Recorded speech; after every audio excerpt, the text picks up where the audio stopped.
All right, welcome to the party, pals. So we are back with a special stream once again already. So today we actually have a special thing going on with Luke Canfield will be presenting about risk versus vulnerabilities. And yeah, it's really that simple. So one of the only things that I did want to cover is we may open up the stage here shortly after the presentation. If you guys wanted to stick around and conversate a little bit more, ask some other questions. So I just wanted to go over the guidelines and notice a little bit. So the meeting is recorded and live streamed. It's a business casual meeting. Don't share anything you don't want to be out there for the public to see. If you do happen to share something that you don't want to be public, just reach out to me on Discord, LinkedIn, or you can also contact me at that email address, contact@studygrc.org. If you do decide to come up on the stage later in this live stream, definitely feel comfortable. Come up on video if you would like, but you could just use microphone if you would like. Ask questions throughout the whole presentation. Go through and you could share your personal LinkedIn. Let me go ahead and drop this link here. So YouTube will not allow you to drop your personal LinkedIn, but you can join our server, and then inside of our live chat channel that's on our Discord server, you can drop your personal LinkedIn and social profiles and so forth that gets relayed throughout the platforms that we're streaming to. And like I said, just ask your questions, bring up other discussion topics. If you have questions, we'll mark them. Even if it's not directly related to what's being discussed at that time, worst case scenario, we'll loop back around to it. If we do happen to miss something, don't hesitate to bring it back up. You could drop something in the Discord or otherwise, but I definitely want everybody to get their answers and so forth as well, and feel comfortable asking is a really important part. So without further ado, I'm going to go ahead and transition over. So here's the presentation. Let me go ahead and bring Luke up here. Thank you so much, Luke, for giving us this opportunity. I'm very excited personally for this especially, and I'll go ahead and leave you to it.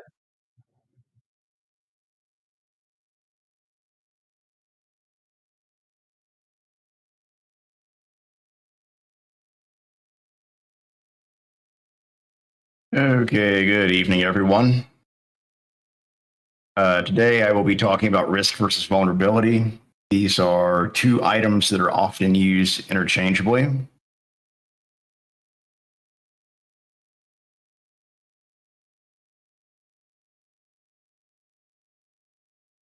Can anyone hear me? I think my mic.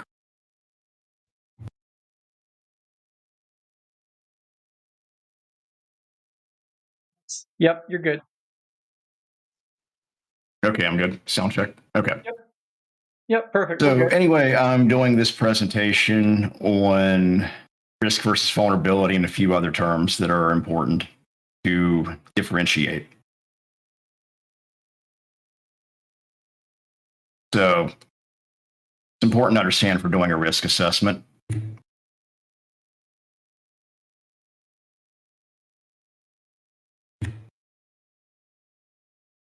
So defining risk in cybersecurity.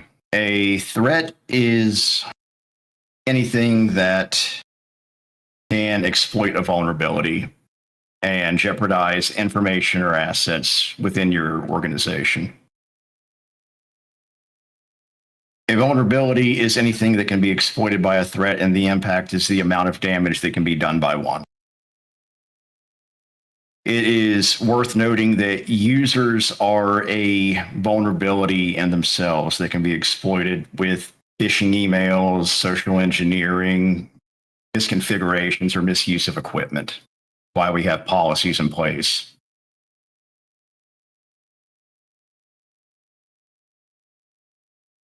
So here I have the definition and breakdown of these.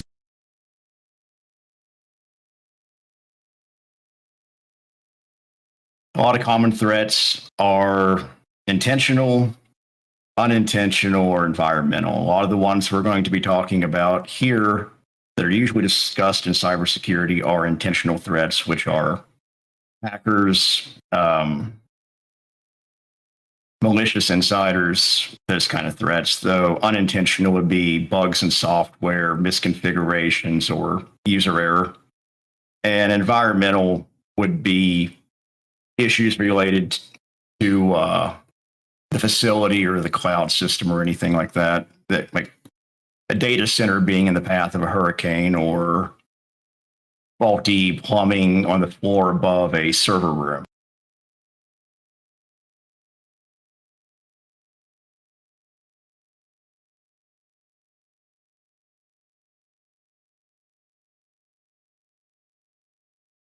So there's two ways to quantify or go over and do like a threat analysis or vulnerability analysis. One of these is quantitative, which is numbers. Big thing with this breaks it down into monetary value for communicating that to key shareholders and management that aren't necessarily technical. This would be annual loss expectancy, single loss expectancy times annual rate of occurrence.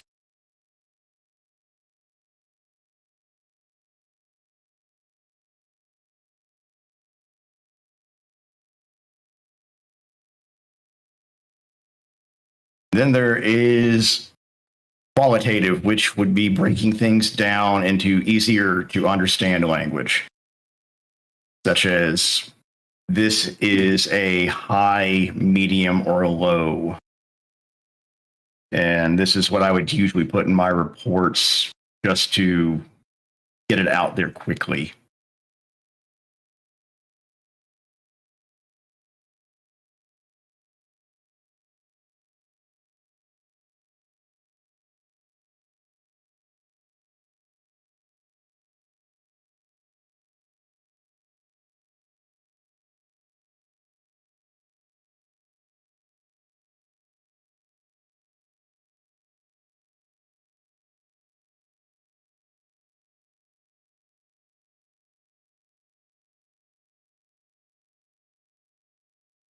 So breaking vulnerabilities down, there are technical, procedural, and human vulnerabilities.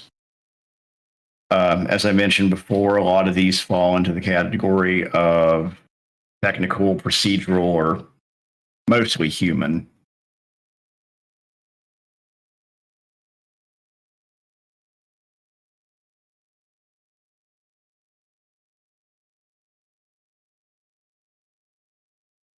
There are risk assessment frameworks for going into these, which would be the NIST Management RMF, the ISO 31000, or FAIR.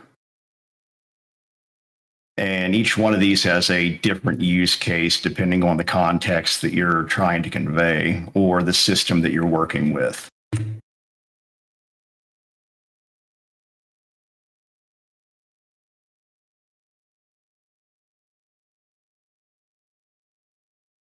So risk is threat times vulnerability with impact depending on how you would categorize that.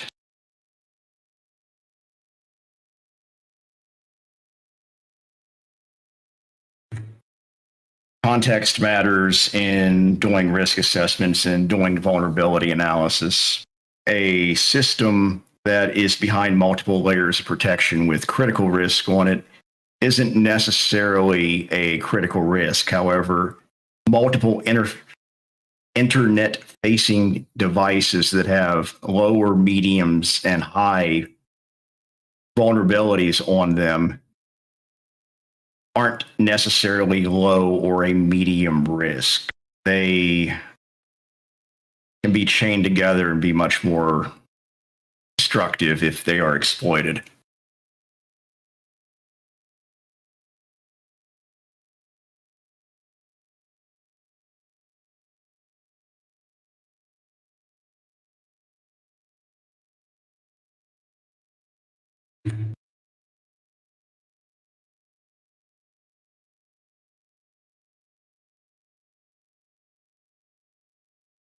One way to think about vulnerability examples would be your house is the organization you're protecting. That's the system. The faulty lock would be the vulnerability, and the burglar would be the threat actor.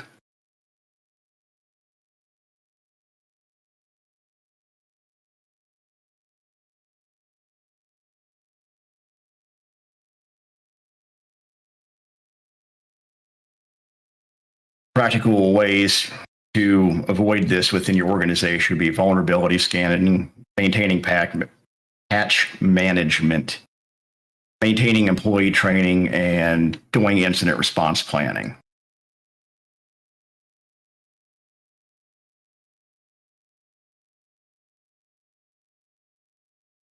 So there's a difference between high vulnerability and high risk. As I mentioned, risk isn't necessarily a vulnerability or a threat. The risk is the combination of the two.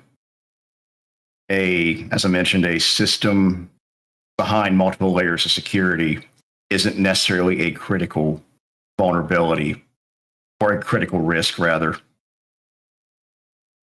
because the likelihood of that system being exploited are low. Whereas lower risk or lower level vulnerabilities could pose a higher risk. Risk can't be completely eliminated. And in managing this, you also have to take into the context of what type of organization you're a part of. If you work for a government organization or healthcare, you're going to have different threats to that organization, which is going to impact the risk calculus.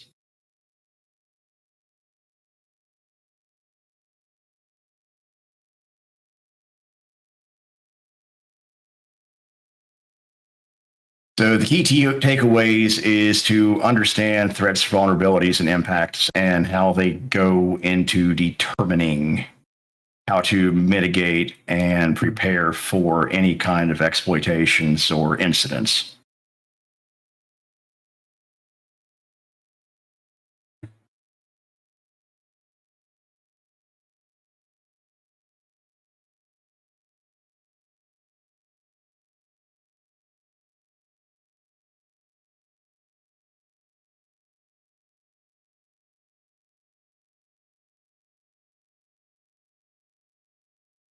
And that is it.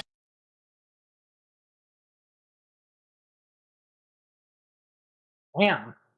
Well, first of all, I kind of like how you condense all of that information into such a short period of time. Um, there's a lot of stuff that you covered in that. One of the questions that are up right now, let me go ahead and pull that on screen. So, are there qualitative analysis standards that tell us the best way to classify? What is very Yes. low?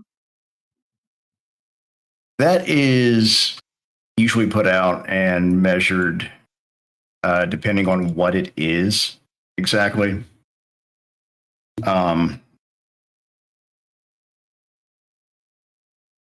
It's usually based on the organization, from my experience. So, would that just be like policies that they implement to classify? Yes. Okay, I see. Or Yeah, and they then let me take the go. ones that are put out from CISA or whatever threat intel is being used. Okay, and I think it might be called an ISAC for the intelligence as well. Yeah, Would that? yeah. Yeah, so like if there's a association basically that they're partnered with as well. Let's see. Let's see. Yeah, and then if anybody else has any other questions, go ahead and drop those in chat. And then I did also drop the stage link if anybody wants to come up. So we will go through and also chop this up so that way we put this into our presenters and talks playlist that we started.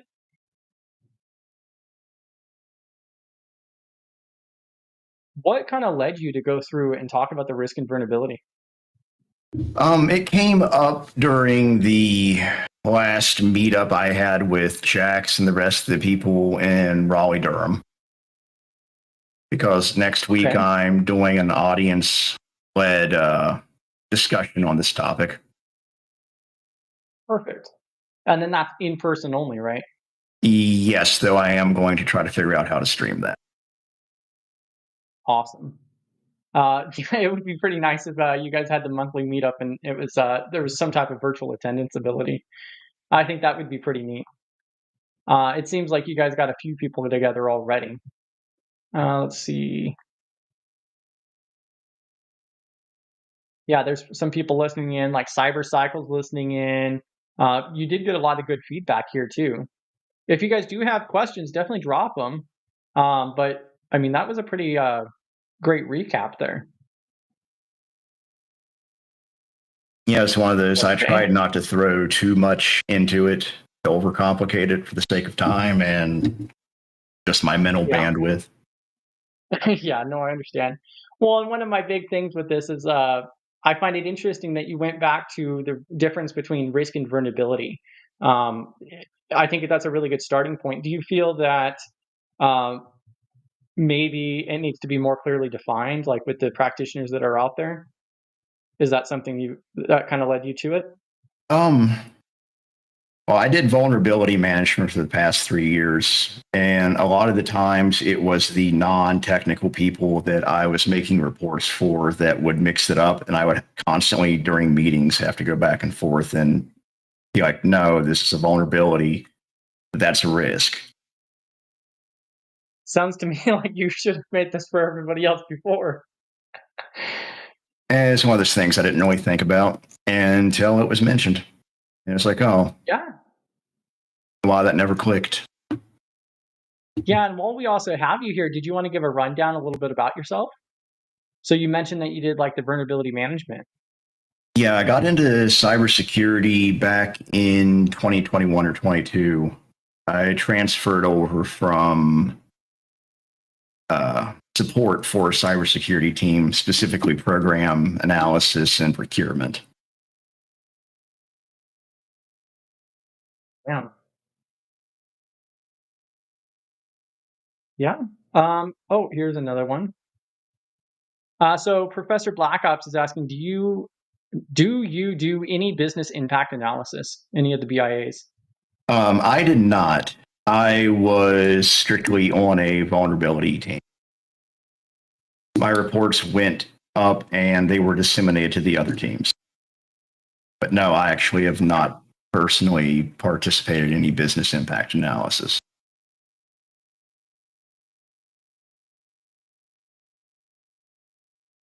Yeah, and the main reason for this stream was just to go over the presentation and so forth. And if anybody did want to come up, I'll drop the link one more time. But I don't have a problem with ending it. I mean, this might. Let's see. How do I? Oh, there we go. I'm getting all confused on which command to use there. Um, but yeah, there's a bunch of feedback though. It's awesome. Did you want to make these slides public? We could do that. I have no problem with Okay, that. perfect. Do you have plans on doing more presentations? Yes, I actually haven't done a presentation in nearly 15 years. So this is the first one I have done since 2011. Well, and I am very thankful that we were able to get you up here on Study GRC, to be honest. Like I said, I was really disappointed when I heard that you were going to do it in person and I couldn't make it. So thank you for that honor there. And then AB Showtime does have this one. So how can an organization tell if reducing vulnerabilities is really lowering the risk? That's interesting. It would be a quarterly reporting to see the number of breaches or events versus before and after implementing a new policy. Man. And then there was this comment. I don't know if this is related. So a quantitative risk analysis background, financial services, model risk, model risk with high, medium, and low, supporting the GRC. I think that's more of like a comment related.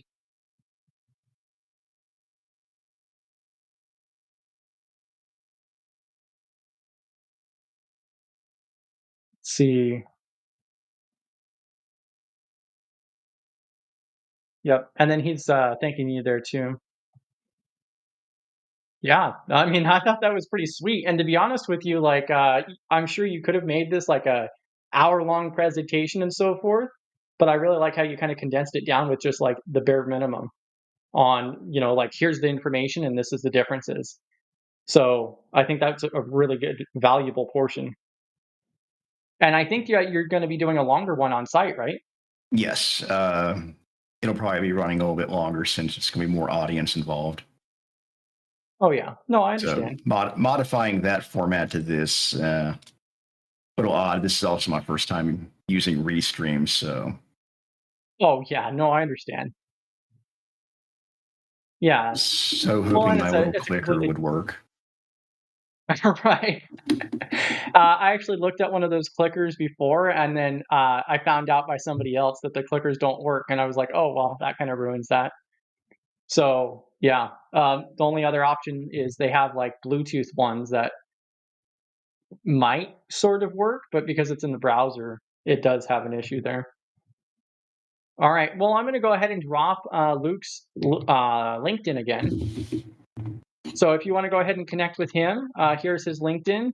You're also, where are some of the other, is there anywhere else that we can find you? I know you're like in Simply Cyber and so forth.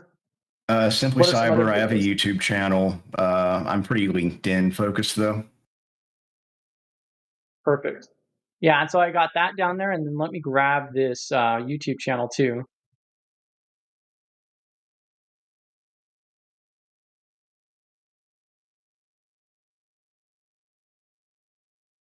And did you have a schedule on that? Did you want to tell a little bit about the YouTube channel itself? The YouTube channel, I usually drop videos on Saturdays, and that is mostly just touching on issues that are currently touching on issues that are kind of a degree of separation from like normal cyber. Like I just got through doing an entire series on decentralized warfare and some of the political theory that ties into some of the stuff that goes on with cyber. Yeah, and I would definitely check those out. So, like one of the big ones that I recall is the kill chain and Yes. non-kinetic fires, and you kind of make them like flow together a little bit too, which is definitely a little bit of an art. But yeah, Yeah, definitely check that's that portion something out. I've been into since like 2007 was decentralized warfare back when I got a poli sci degree. Damn, yeah, that's awesome. All right, well, thank you all very much. I'm going to go ahead and end it here. You guys have a great rest of your night, and thank you guys for hopping in here. I appreciate it. Hopefully, be back sometime. Perfect.